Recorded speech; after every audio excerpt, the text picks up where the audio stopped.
Оштогу селден жабыркаган Лөлү олутундагы жарандарга убада кылынган жер үй бериле элек. Оштогу жүргөн кыяндан үй жайын жоготкон Лөлү улутундагы жарандар Ош мэриясынын имаратына барып, бирок эч кимге кайрыла алышкан эмес. Аларга убада кылынган турак жай жер бериле элек. Жалпы 17 турак жай жабыркаган, ошондон бери бала чакасы менен эшикте түнөп келишкенин, ооруп жатышканын айтканын видеодон угууга болот. Mana bular bola chaqasi bilan o'tiribdi ko'chada mana. Kim so'raydi bularni mana? Hammasi merani oldiga kelib o'tiribdi mana. Mana qo'lidagi bola chaqasi bilan hammasi bari so'rida yotibdi. Hech kim so'ramayapti bularni mana. So'raydigan hech kim bo'lmayapti bularni. Mana merani oldida o'tiribdi mana. Eshigini oldiga. Yo birov yordam bermaydi, ayol hukumatı ham boshqasi ham yer berilmaydi, yo boshqa nima qilmaydi. Mana meriyada o'tirishdi mana, bola chaqasi bilan mana qo'lida jijisi, hammasi so'rida yotibmiz, kasal bo'lyapmiz, og'riyapmiz deyapti mana. Kim yordam beradi bularga? Yordam beradigan hech kim bo'lmayapti. Hammasi 3 oydan beri mana tashqarida o'tiribmiz deyapti mana. Tashqarida so'rida bola chaqasi bilan yotib bular og'rimaydi mana.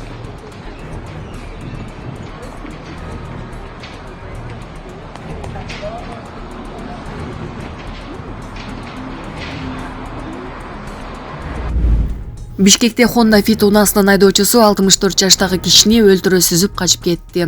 Бүгүн 26 сентябрь күнү таңга жуук Бишкекте Honda Fit унаасынын айдоочусу 64 жаштагы кишини өлтүрө сүзүп качып кеткен. Бул тууралуу милициянын кайгылуу кызматы билдирди. Андагы маалыматка ылайык, бүгүн саат 5:55 чамасында кызыл түстөгү Honda Fit унаасынын айдоочусу Байтик Баатыр жана Кулатов көчөлөрүнүн кесилишинен 64 жаштагы жаранды сүзүп, окуя болгон жерден качып кеткен.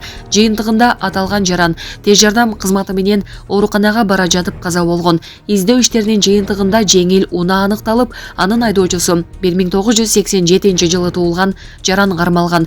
Кармалган жаран Бишкек шаардык ички иштер башкармалыгынын убактылуу кармоочу жайына киргизилди. Учурда тергөө иштери улантылып жатат. Эмне соттолгонсуз беле? Канча жыл?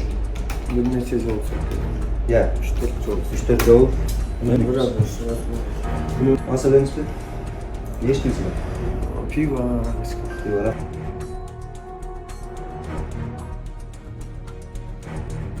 Урматтуу Москва шаарындагы мекендештер, Умбем клиникасы төмөнкү кызматтарды сунуштайбыз. Педиатр, гинекология, стоматология, неврология, хирургия, кардиология, лор, УЗИ жана башка. Андан тышкары массаж жана бардык лабораториялык анализдер. Толук маалымат +7 925 103 22 77. Биздин дарек Москва шаары, метро Нахимовский проспект, Сивашская 7, корпус 2. Сиздин ден соолугуңуз биздин камкордук.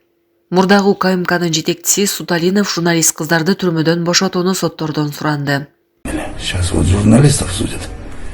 Там продлили срок содержания еще на 2 месяца.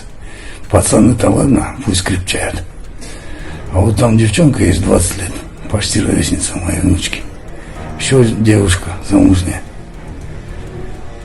Болото, по-моему, супруга. И им надо детей рожать.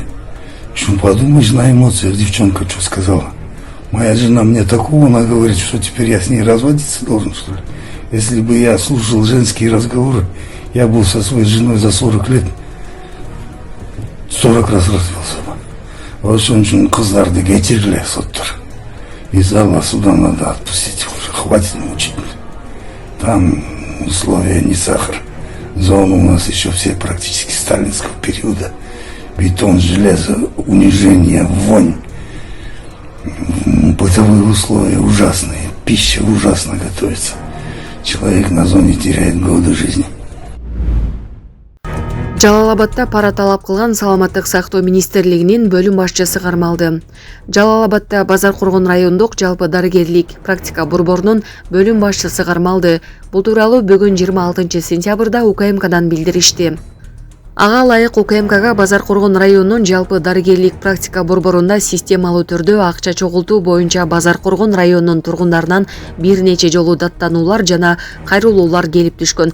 Буга байланыштуу пара алуу негизинде кылмыш иши козголуп, 25 сентябрда Базар Коргон райондук жалпы дарыгерлик практика борборунун бөлүм башчысы кармалды. Анда шектүү эмгекке жарамсыздык баракчасын бергендиги майыптыгынын тобун аныктоодо медициналык социалдык эксперттик комиссия оң корутуунусун тездеткендиги үчүн жарандардан системалуу түрдө опузалап акча каражаттарын алгандыгы аныкталган.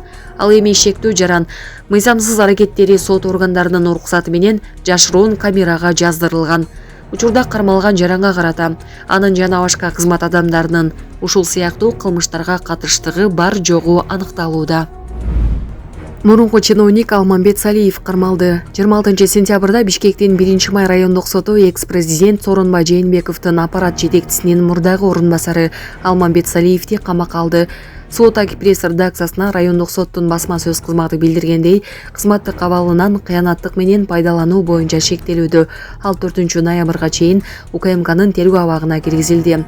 Бул Салиевдин биринчи жолу кармалышы эмес, ал буга чейин 2021 жылдын 16 июнунда мыйзамсыз байыган деген шек менен кармалган. Булак бара келди. Сосновка постунан Бишкекке байыңгизат ташып бараткандар кармалышты.